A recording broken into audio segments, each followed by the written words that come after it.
பாவையாக இருக்கக்கூடிய சில பேர் வந்து இதை செய்ய ஸ்டார்ட் பண்ணியிருக்கிறாங்க. அதனால் மை டியர் வர்ச்சுவல் வாரியர்ஸ், இதை வந்து சாதாரணமாக எடுத்துக்காதீங்க. இது எல்லாருக்குமே அந்த ஃபார்ம் போய் ரீச் ஆகணும். இதில் ரொம்ப உறுதியாக இருங்க. அதையும் மீறி உங்களுக்கு அந்த ஃபார்ம் கிடைக்கலன்னா இருக்கவே இருக்கும் ஆன்லைன். தேர்தல் ஆணையம் அந்த வெப்சைட்டில் போய் அந்த ஃபார்மை டவுன்லோட் பண்ணி நீங்கள் ஃபில்அப் பண்ணி சப்மிட் பண்ணலாம். உங்கள் வீட்டில் இருக்கிறவங்களுக்கு நீங்கள் செஞ்சு கொடுங்க, பக்கத்து வீட்டில் இருக்கிறவங்களுக்கு செஞ்சு கொடுங்க, தெரிஞ்சவங்களுக்கு, தெரியாதவங்களுக்கு, பழகினவங்களுக்கு, பழகாதவங்களுக்கு எல்லாருக்குமே நீங்கள் தயவு செஞ்சு கொடுங்க.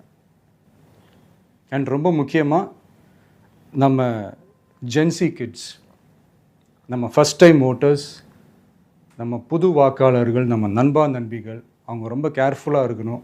நான் ஆல்ரெடி சொன்ன மாதிரி உங்களுக்கான ஃபார்ம், அந்த ஃபார்ம் நம்பர் 6, அதை கரெக்டான டீட்டெயில்ஸோட கரெக்டான உங்கள் டாக்குமெண்ட்ஸை வச்சு அதை சப்மிட் பண்ணுங்கள். ஏன்னா வரப்போகிற தேர்தலில் நீங்கள் தான், அந்த ஜென்சி வாக்காளர்கள் தான் மிக முக்கியமான ஒரு ஃபோர்ஸ் அப்படின்றது எல்லாருக்குமே தெரிஞ்ச ஒரு விஷயம்.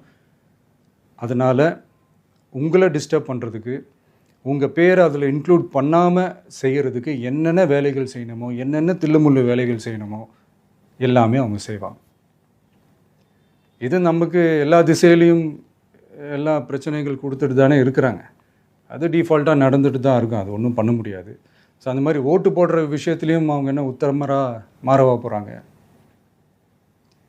இப்போ நான் சில மீட்டிங்ஸ்லலாம் ரிப்பீட்டடாக ஒரு விஷயம் நான் சொல்கிறேன்ல, 2 பேருக்கு நடுவில் தான் போட்டி அப்படின்ட்டு. அது மேடைக்கு மேடை அவங்க அதை ப்ரூவ் பண்ணிகிட்டு இருக்கிறாங்க. அதனால் தோழர்களே, வரப்போகிற தேர்தலில் நம்ம யாருன்னு காட்டணும், நம்ம பலம் என்னன்னு காட்டணும். அதுக்காக அந்த பலமான, அந்த பவர்ஃபுல்லான ஆயுதத்தை நம்ம கையில் எடுக்கணும். அந்த ஆயுதம் வேறு எதுவுமே இல்லை, ஓட்டு, வாக்கு, ஜனநாயகம். அது இருந்தால் தான் நம்ம அந்த வெற்றியை நோக்கியே நம்மளால் பயணிக்க முடியும். தமிழ்நாடே அந்த வாக்குச்சாவடி முன்னாடி திரண்டு நிற்கணும். அதை பார்த்துட்டு தமிழ்நாடே தமிழக வெற்றி கழகமா, இல்லை தமிழக வெற்றி கழகம் தான் தமிழ்நாடா அப்படின்ற மாதிரி இருக்கணும்.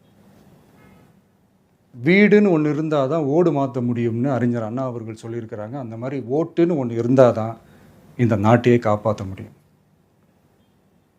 அப்புறம் இன்னொரு முக்கியமான விஷயம், அந்த எனிமரேஷன் ஃபார்ம் நீங்கள் ஆன்லைனில் நீங்கள் ஃபில்அப் பண்ணும்போது அதில் ஒரு சில ப்ராப்ளம்ஸ் வர்றதுக்கு வாய்ப்பு இருக்குது. அது உங்களுடைய ஓட்டர் ஐடியில் இருக்கிற உங்கள் பேரும், ஆதார் கார்டில் இருக்கிற பேரும், அந்த ஸ்பெல்லிங், இனிஷியல்ஸ் எல்லாமே ஒரே மாதிரி இருந்தால் தான் அது அக்செப்ட் ஆகும், இல்லைன்னா அக்செப்ட் ஆகாது.